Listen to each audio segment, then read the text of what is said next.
नमस्कार। आज हमारे साथ श्री अनिल मोर जी हैं। नमस्कार सर। नमस्कार। तो अनिल मोर जी का करीबन 21 साल का future and options derivative market में तजुर्बा है। बहुत सालों से लोगों को पढ़ा रहे हैं फ्यूचर एंड ऑप्शंस के बारे में। बहुत स्ट्रैटेजीज इन्होंने देखी हैं, बनाई हैं, लोगों के साथ शेयर की हैं, पढ़ाई हैं।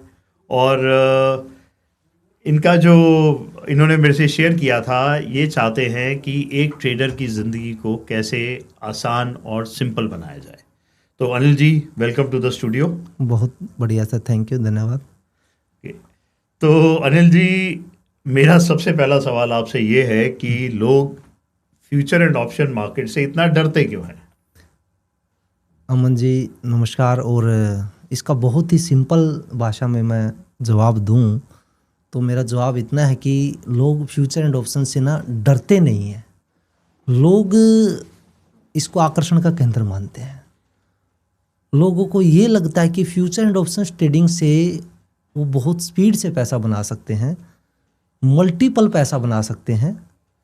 और ये एक ऐसा जरिया है, एक ऐसा साधन है कि जिसमें छोटा निवेश करके वो एक बड़ा रिटर्न ले सकते हैं, जो कि पूरा सत्य नहीं है। एक्चुअली ये लोगों ने ही, कुछ बड़े ट्रेडर्स ने या जो ऑप्शन सेलर हैं, उन्होंने ये भ्रम फैलाया हुआ है कि बाइंग से पैसा आता है। क्योंकि सेलर को अगर मार्केट से पैसा बनाना है ना, तो उसको कोई ऐसा बंदे भी तो चाहिए जिनके पैसे वो खा सके। तो बाइंग और सेलिंग के मिथ यानी डिसिप्लिन के ट्रेड्स हों तो सब कुछ सुधारा जा सकता है, लेकिन लोग इससे डरते नहीं हैं, लोग इसको आकर्षण का केंद्र मानते हैं। सर, मेरा इतना मानना है। ओके, तो बहुत बढ़िया सर, बहुत अच्छा पर्सपेक्टिव दिया है आपने लोगों को। तो एक आदमी जो फ्यूचर ऑप्शन स्टार्ट करता है, कितना पैसा आपके हिसाब से चाहिए उसको? मिनिमम अमाउंट कितना होना चाहिए कि कुछ ठीक ठाक ट्रेडिंग कर सके? सर, फ्यूचर एंड ऑप्शंस दो अलग अलग प्रोडक्ट हैं। फ्यूचर एक अलग प्रोडक्ट है, ऑप्शंस एक अलग प्रोडक्ट है। और ये दोनों प्रोडक्ट ना एक्चुअली मार्केट को हेजिंग करने के लिए बनाए गए थे, इक्विटी को हेज करने के लिए, पोर्टफोलियो को हेज करने के लिए, रिस्क को मैनेजमेंट करने के लिए बनाए गए थे। लोगों ने इसको ट्रेडिंग का साधन बना दिया। अब फ्यूचर के जो मार्जिन हैं वो थोड़े से हाई हैं ऑप्शंस के मार्जिन की अपेक्षा। तो अगर मैं फ्यूचर की बात करूं या ऑप्शंस मिला के हम कोई भी स्ट्रेटजी बना के अगर काम करें तो 1 लाख के अप्रोक्स काम स्टार्ट किया जा सकता है, जिससे हम एक डिसिप्लिन्ड ट्रेडिंग स्ट्रेटजियाँ बना सकते हैं। वैसे बाइंग करने वाले तो छोटे अमाउंट से भी कर सकते हैं, लेकिन मैं कहूँगा बाइंग या सेलिंग की यहाँ बात ही नहीं है। यहाँ की एक अमाउंट कितना हो, तो मिनिमम 1 लाख के आसपास भी फंड है तो उससे ट्रेडिंग स्टार्ट की जा सकती है। बहुत बढ़िया sir, thank you so much. तो अगर आदमी, जैसे आपने बताया, सेलर है, बायर है, तो जो शुरुआत करते हैं उन्हें क्या करना चाहिए? पहले सेलिंग करनी चाहिए या पहले बाइंग करनी चाहिए? सर, बाइंग से भी पैसा बनाया जा सकता है, सेलिंग से भी पैसा बनाया जा सकता है। उनको सबसे पहले ये डिफाइन करना चाहिए उनकी रिस्क लेने की कैपेसिटी क्या है, उनका डिसिप्लिन क्या है। यानी एक सक्सेसफुल ट्रेडर बनने के लिए मेरा मानना 3 चीज़ों का होना बहुत ज़रूरी है। सबसे पहली चीज़ नॉलेज, दूसरी चीज़ साइकोलॉजी और तीसरी चीज़ है डिसिप्लिन। अगर कोई भी ट्रेडर इन 3 चीज़ों को निभाए तो वो सक्सेसफुल ट्रेडर बन सकता है, चाहे वो बायर हो चाहे वो सेलर हो। यानी बाइंग से भी पैसा बनाया जा सकता है, नो डाउट, लेकिन सिंपल उसको डिसिप्लिन फॉलो करना है, उसके रूल डिफाइन होने चाहिए। सेम सेलिंग के साथ भी पैसा बनाया जा सकता है, लेकिन पैसा रूल उसके डिफाइन होने चाहिए। हाँ, रिस्क मैनेजमेंट उसको करके चलना है बस। बाइंग से पैसा बन सकता है, सेलिंग से पैसा बन सकता है। Great sir. तो आपके 21 साल के करियर में कुछ ऐसे आपने रीजंस देखे हैं जिनकी वजह से लोग ज़्यादातर नुकसान करते हैं? हाँ सर, बहुत सारे रीजंस इसमें मैं आपको बता सकता हूँ। सबसे पहला रीज़न तो लोगों को ये आकर्षण के अंदर लगता है, जैसे मैंने बोला कि लोग इसमें बाइंग की तरफ ज़्यादा आकर्षित होते हैं। उनको लगता है कि छोटा सा फंड लगा के हम बड़ा पैसा बना सकते हैं, जिससे वो रिस्क मैनेजमेंट करना भूल जाते हैं। यानी मैं कहूँगा उनको रिस्क मैनेजमेंट करें, और एक स्ट्रेटजी क्रिएट करके और उससे काम करे तो पैसा अच्छे से बनाया जा सकता है।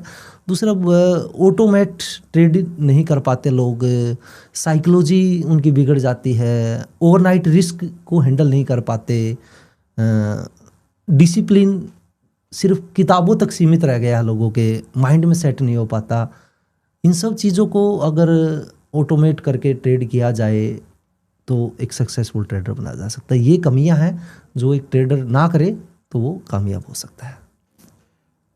Thank you Anil ji. तो कोई ऐसी स्ट्रैटेजी है जो आप रिकमेंड करते हैं कि एक नौसिखिए या शुरू में जो सीख रहा है, कोई पर्टिकुलर स्ट्रैटेजी? जैसे बड़े काफ़ी नाम सुने हमने, बट आप क्या रिकमेंड करते हो, किस तरीके की स्ट्रैटेजी पे काम करना चाहिए? सर, मैं कोई स्ट्रैटेजी एक पल में नहीं बताई जा सकती कि जिसको फॉलो करके हम प्रॉफिटेबल ट्रेड बना सकें। मार्केट की सिचुएशंस के अनुसार, मार्केट की कंडीशंस के अनुसार, मार्केट की वोलेटिलिटी के अनुसार हमें स्ट्रेटजीज में चेंज करना पड़ता है। अच्छा। लेकिन बस इतना कहूँगा कि एक सेलर के पास जीतने के चांस हमेशा ज़्यादा होते हैं, क्योंकि हमारी मार्केट में ग्रीक्स मैथोलॉजी होती है, जिसमें ग्रीक है थीटा, जिसको हम टाइम वैल्यू के नाम से भी जानते हैं, जो हमेशा सेलर के हक में ज़्यादा होता है। तो अगर सेलिंग के साथ, ऑप्शन सेलिंग के साथ काम किया जाए तो जीत के चांस हमेशा ज़्यादा होते हैं, लेकिन उसको भी रिस्क मैनेजमेंट के साथ किया जाए। क्योंकि हमारे स्टॉक मार्केट में कहावत बहुत मशहूर है सर, कहा जाता है कि बायर की जेब खाली और सेलर का घर खाली। यानी सेलर का रिस्क तो और भी बड़ा है, क्योंकि वहाँ बड़े मूवमेंट आ गया तो उसका तो बड़ी पूंजी दाव पे लगी है। तो रिस्क मैनेजमेंट सबसे ज़्यादा ज़रूरी है, क्योंकि बायर का तो फिर भी एक सीमित लॉस होगा, सेलर का बड़ा लॉस भी हो सकता है। इसलिए कोई स्ट्रेटजी को एक पल में बताना तो मुमकिन नहीं है, लेकिन इतना कहूँगा कि सेलर बन के और हेजिंग करके काम किया जाए तो जीतने के चांस ज़्यादा है। थैंक यू जी। एक आम आदमी को अगर फ्यूचर ऑप्शन सीखना है तो आपके हिसाब से कितना टाइम लगेगा इसको सीखने में? सर देखिए, सीखने में टाइम बहुत ज़्यादा नहीं लगता। सीखने के लिए मैं कहूँगा कि अगर वो तरीके से सीखे, हर दिन मार्केट में कुछ 2 से 3 घंटे भी वो सीखने में दे तो 1 से 2 महीने में मार्केट को सीखा जा सकता है। लेकिन सिर्फ सीखा जा सकता है, वो एक सक्सेसफुल ट्रेडर बनेगा या नहीं बनेगा उसकी मेहनत पे डिपेंड होगा कि वो कितनी उसमें डिसिप्लिन उसने कितना फॉलो किया, कैसी वो मेहनत कर रहा है मार्केट में, कैसे वो रूल्स फॉलो कर रहा है, उन चीज़ों के ऊपर डिसाइड होगा। लेकिन सीखने के लिए 1 से 2 महीना काफ़ी है मार्केट। ग्रेट। तो अनिल जी, कोई लास्ट टिप्स आप हमारे दर्शकगण को देना चाहेंगे जो कि एफएनओ ट्रेडर में, एफएनओ में अभी ट्रेडिंग जिन्होंने शुरू की है या फिर थोड़े 4-6 महीने से कर रहे हैं? सर एक ही लास्ट टिप देना चाहूँगा कि किसी की बहकावे में ना आए, और जो खासकर इंस्टाग्राम पे, सोशल मीडिया जो टिप्स वगैरह चलती हैं उनके बहकावे में कतई भी ना आए, बिल्कुल भी ना आए। और जो भी रूल्स बनाएं उन रूल को फॉलो करें। किसी भी एक स्ट्रेटजी को बनाएं तो कुछ दिन तक उसको फॉलो ज़रूर करें। ऐसा नहीं कि आज कोई स्ट्रेटजी बनाई है और अगले दिन कोई दूसरी स्ट्रेटजी, तीसरे दिन कोई अलग स्ट्रेटजी, फोर्थ डे कोई अलग स्ट्रेटजी। किसी एक स्ट्रेटजी को बनाएं और उसके कुछ बैक टेस्ट करें। आजकल बहुत सारी अच्छी कुछ वेबसाइट्स हैं जिन पे हम जाके बैक टेस्ट स्ट्रेटजियों का कर सकते हैं, और बैक टेस्ट से हमें ये पता चल जाएगा कि स्ट्रेटजी में पीछे कुछ रिटर्न्स रहे हैं या नहीं रहे हैं। जिन स्ट्रेटजियों के बैक टेस्ट अच्छे हैं उनको फॉलो करके काम किया जा सकता है। बहुत बहुत धन्यवाद अनिल जी आपका आने का, और हमारे दर्शकों को ज्ञान देने का। अमन जी, आपका भी बहुत ज़्यादा धन्यवाद, और आपने इस लायक मुझे समझा। और मैं चाहता हूँ कि लोगों तक ये संदेश ज़्यादा से ज़्यादा संख्या पहुँचे, क्योंकि लोगों के अंदर एक भ्रम पैदा हो गया है कि ऑप्शंस ट्रेडिंग से मल्टी बैगर बना जा सकता है, पैसा बहुत ज़्यादा बनाया जा सकता है।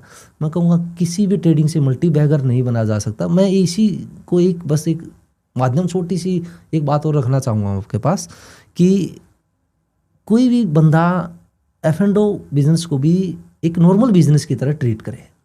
उसको कंपेयर करे कि मैं ये एफ&ओ ट्रेडिंग नहीं करता तो मैं कोई अदर बिजनेस करता, उस अदर बिजनेस से मैं कितना रिटर्न ले सकता था। मैं उस बिजनेस की अपेक्षा अगर यहाँ पे हूँ, मेरे पूंजी सेफ रहे और मैं एक अच्छा रिटर्न यहाँ से बना लूँ, उसकी यही कोशिश होनी चाहिए कि मेरी पूंजी सेफ हो जाए और एक अच्छा रिटर्न मैं यहाँ से निकाल सकूँ। ग्रेट, ये तो बहुत अच्छा पर्सपेक्टिव दिया आपने अनिल जी, बहुत बहुत धन्यवाद। Thank you sir. और स्टूडियो में आने के लिए बहुत बहुत धन्यवाद। Thank you sir. Thank you.